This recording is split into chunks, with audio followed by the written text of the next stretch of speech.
Al-Khidmat foundation ہر سال monsoon کے موقع کے اوپر جو ہے پوری ٹیم کو تیار رکھتی ہے اور ہمیں پتہ ہے کہ ان پہاڑی علاقوں کے اندر یہ ہوتا ہے. اس وقت ریسکیو سب سے اہم کام ہے. الخدمت جو ہے اس وقت اداروں کے ساتھ مل کر پوری کوارڈینیشن سے کام کرتی ہے. جو کریڈیبل ادارے ہیں یعنی الخدمت ہے یہ اور ہیں پشاور، اسلام آباد، فیصل آباد، کراچی، لاہور سے لوگ سامان دے رہے ہیں. ہمیں پتہ ہے کہ کہاں پہنچانا ہے اور پھر پہنچانا تقسیم بھی کرنا ہے. خیبر پختونخوا کے ضلع بنیر کی بات کی جائے تو یہ کلاؤڈ برسٹ اور سیلابی ڈیلوں سے سب سے زیادہ متاثر ہوا ہے اور صرف چند ہی منٹوں میں سیلابی ڈیلوں نے متعدد گاؤں کے نام و نشان مٹا دیے. گاؤں کے گاؤں اجڑ گئے، پورے کے پورے خاندان ختم ہو گئے. دگئی گاؤں میں ایک ہی خاندان کے 22 افراد سیلاب کی نظر ہو گئے. بشنئی گاؤں مکمل طور پر کھنڈر میں بدل چکا ہے. اس گاؤں میں ایک ہی خاندان کے 17 افراد جاں بحق ہوئے ہیں اور بنیر میں مجموعی ہلاکتوں کی تعداد 300 تک جا پہنچی ہے. متاثرہ علاقوں میں ملبے تلے دبے افراد کی تاحال تلاش کا عمل جاری ہے. جبکہ پیر بابا کی زیارت کے قریب واقع برساتی نالے کے کنارے اجتماعی نماز جنازہ کا منظر دل دہلا دینے والا تھا. ہر طرف فضا سوگوار تھی. جنازے میں ایک ساتھ 35 میتیں لانے پر ہر طرف کوہرام مچ گیا. لواحقین پر سکتہ طاری ہو گیا. رقت امیز مناظر نے سخت دلوں کو بھی آبدیدہ کر دیا. خواتین اپنے پیاروں کے آخری دیدار پر دھاڑے مار کر روتی نظر آئی ہیں اور متاثرہ علاقوں میں جگہ جگہ ملبے، تباہ شدہ مکانات اور جانوروں کی لاشوں کے ڈھیر موجود ہیں. پیر بابا بازار میں ہر دکان سیلابی پانی، کیچڑ اور مٹی سے بھر چکی ہے اور بہت زیادہ دل کو تکلیف دینے والے مناظر ہیں جو ہمیں نظر بالکل. متاثرہ علاقوں میں پینے کے پانی کی اس وقت شدید قلت ہے. راستے وہاں پر بند ہیں. موبائل فون سروس مکمل طور پر معطل ہے کیونکہ پہاڑوں پر موجود ٹاورز بجلی اور ڈیزل کی کمی کے باعث بند ہو چکے ہیں. ہزاروں افراد کھلے آسمان تلے آ چکے ہیں. بے سر و سامانی کا عالم ہے. تاہم الخدمت سمیت مختلف نجی اداروں کی جانب سے امدادی کارروائیاں جاری ہیں اور متاثرین کے زخموں پر مرہم رکھنے کی کوشش کی جا رہی ہے. ضلع بنیر کی اگر ہم لوگ بات کریں تو وہاں کے متاثرہ علاقوں میں امدادی کارروائیوں میں مصروف الخدمت فاؤنڈیشن پاکستان کی سیکرٹری جنرل سید وقاص صاحب ہمارے ساتھ موجود ہیں. وقاص صاحب آپ کو ویلکم کہیں گے سنو پاکستان میں. سب سے پہلے تو یہ بتائے گا، ہم دیکھ رہے ہیں کہ ضلع بنیر سب سے زیادہ متاثر ہوا ہے. یہاں پر کتنا جانی اور مالی نقصان سامنے دیکھنے میں آیا اور اگر ہم لوگ الخدمت فاؤنڈیشن کی بات کریں تو ان کی جانب سے امدادی سرگرمیاں بھی جاری ہیں. تو اس حوالے سے تھوڑا ہمیں اپڈیٹ کیجیے گا کہ کس طرح سے امداد کی جا رہی، کیونکہ بہت زیادہ مسائل بھی درپیش ہیں امداد فراہم کرنے. میں بہت ممنون ہوں آپ کا کہ آپ نے مجھے دعوت دی. بنیادی طور پر تو ہم پہلے ہی اس کا اندازہ لگا چکے تھے اگرچہ اس کی انٹینسٹی اتنی نہیں تھی. یعنی الخدمت فاؤنڈیشن ہر سال مانسون کے موقع کے اوپر جو ہے کہ اپنی پوری ٹیم کو تیار رکھتی ہے اور ہمیں پتہ ہے کہ ان پہاڑی علاقوں کے اندر یہ ہوتا ہے اور کچھ نہ کچھ پیش گوئی یہ کی جا رہی تھی کہ جب معمول سے زیادہ شدت ہوگی موسم کی اور اس طرح کے سیلابی ریلوں کی. تو الحمدللہ یہ تو ضرور ہوا کہ Al-Khidmat foundation within no time یعنی ہم لوگ وہاں پہنچ گئے. یعنی آپ اس سے اندازہ لگائیے کہ یہ 14 اگست کی رات کو یہ آغاز ہو گیا تھا اور 15 کو جو ہے کہ یہ واقعہ ہوا ہے جس کو جو ہولناک واقعہ بنیر والا تھا، یعنی اس میں آپ جس کا نام لے رہی بشنوئی کا، اور ہم 15 ہی کو ہماری ٹیم وہاں پہنچ چکی تھی. تو اس وقت جو ہے کہ ظاہر جو نقصان ہے، جو اعداد و شمار ہے، ڈیتھ تول ہے، وہ تو سب کے علم میں ہے. اصل میں سب سے بڑی چیز اس وقت موجود ہے وہ یہ ہے کہ اس وقت ریسکیو سب سے اہم کام ہے. اگرچہ کہا یہ جا رہا ہے کہ وہاں بہت سارے مقامات کے پر یہ مکمل کر لیا گیا ہے لیکن ابھی بھی جو لوگ ہیں ظاہر جن کے پیارے یعنی نہیں ملے ابھی تک، یا کم از کم جن کی ڈیڈ باڈی نہیں ملی، ان کو اطمینان نہیں ہوگا.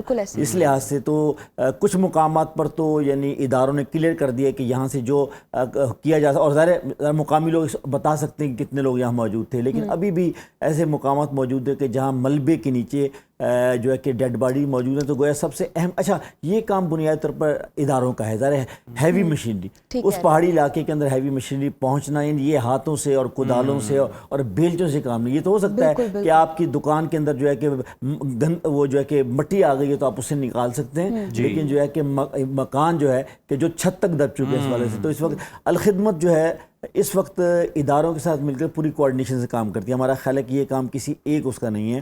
ہم نے 15 اگست سے آغاز کر دیا تھا.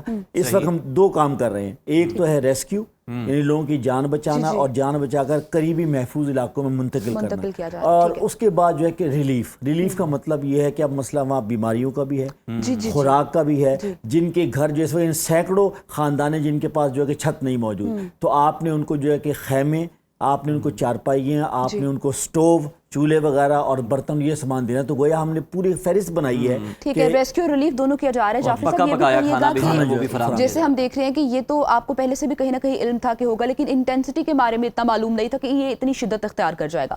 آنے والے 2 اسپیلس کے بارے میں یہ کہا جا رہا ہے, پیشگوئی کی جا رہی ہے کہ یہ مزید شدید ہوگا, تو اس کے لیے بھی کوئی پیشگی اقدامات کیے گئے ہیں؟ جی اس وقت یہی کیا جا رہا ہے کہ جو قریبی, اب دیکھیں ہر جگہ پر واٹر کورس کا لوگوں کو پتہ ہے. دیکھیں یہ جو کلاؤڈ برسٹ ہے یہ تو کہیں بھی ہو سکتا ہے کیونکہ یہ ایک غیر متوقع ہوتا ہے, لیکن جو واٹر کورس ہیں جب بارشیں شدید ہوتی ہیں خاص طور پر پہاڑی علاقوں کے اندر تو وہ راستہ ہوتا ہے. اور آپ کو معلوم ہے, آپ اگر کالام گئے ہیں, آپ اگر کاغان گئے تو آپ کو معلوم ہے کہ ہوٹل تقریباً جو ہے کہ دریا کے اوپر نکلے ہوئے ہیں. اس سے آپ اندازہ لگائیے کہ یعنی ہم خود جو ہے کہ ہم نے ایٹ سٹیک کیا ہوا ہے انسانی زندگیوں کو. اور میں سن رہا تھا کہ کل ایک وفاقی وزیر ایک نیشنل چینل پر یہ آ کر بتا رہے تھے کہ بھئی اس وقت سب سے بڑا مسئلہ ہے ہمارے معاشرے کے بڑے لوگ.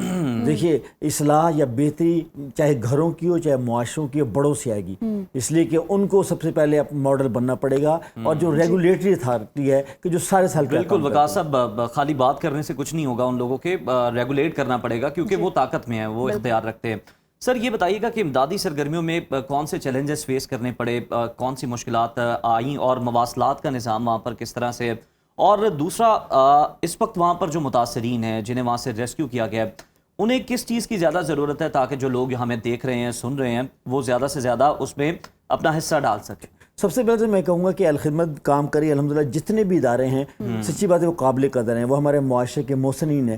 لیکن اس وقت ضرورت یہ ہے کہ ایک اچھی کوارڈینیشن کے ساتھ این ڈی ایم میں, پی ڈی ایم میں, ریسکیو 1122 اور یہ ادارے یعنی ان کو مل کر جو ہے کہ ایک باقاعدہ ایک کوارڈینیٹڈ ایفرٹ کرنی ہوگی. اور کل وزیر اعظم صاحب تشریف لے گئے تھے بنیر میں اور وہاں الخدمت کی ٹیم کے ساتھ ملاقات تفصیلی ہوئی, اور ہم نے یہی ریکویسٹ کی ہے کہ جب تک جو ہے کہ ادارے اپنی ذمہ داری نہیں ادا کریں گے تو ایک تو معاملہ کوارڈینیشن کا ہے. اور میں یہ بھی آپ کے وساطت سے گزارش کروں گا کہ جو اس وقت پورے ملک میں یہ ماحول بنا ہے کہ ظاہر جب آپ لوگ میڈیا پہ اس طرح کے مناظر دکھاتے ہیں تو کون سا دل ہے جو متاثر نہیں ہوتا. ہر فرد یہ چاہتا ہے کہ میں, اور یہ تک ہو رہا ہے کہ لوگ 2 ٹرک لے کر وہاں تو لاسٹلی یہی بتا دیں جعفری صاحب, نہیں ہے ہر کوئی اپنی مدد آپ کے تحت وہاں پہ, اور اگر کسی انسان نے امداد آپ کے تھرو بھجوانی ہے, اس فاؤنڈیشن کے تھرو بھجوانی ہے, تو وہ کس طرح سے رابطہ کر کے بھجوا سکتے ہیں؟ یہ آپ نے بالکل ٹھیک بات کی ہے. ایک تو کوارڈینیشن یہ ہے, یہ کام بنیادی طور پر ریاستی اداروں کا ہوتا ہے چونکہ ان کی ریٹ ہوتی ہے, پولیس ہے, فوج ان کے پاس ہے, ڈپٹی کمشنر, تحصیل وغیرہ. ایک تو بات.